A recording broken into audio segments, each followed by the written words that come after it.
बच्चा तो आपके टोर पावे मैं जी ना पाया कि रसी दो करके ना इतने बंदे आज बाहर रस के दो देना एक कथे हटो चल आगे लाग जो लगा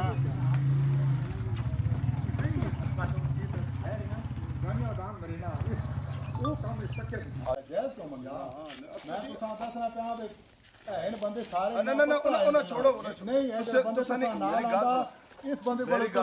तुसा नहीं गल तो सुनो तुसा नहीं चीज है तुसी 4 रुपए मंगवा सी नहीं आने लेकिन कुछ सही जी गल करो पक्की असी भी अपनी गल करा फिर गल करो ना कोई ये जेड़ी गल है तो कोई गल गिनने वाली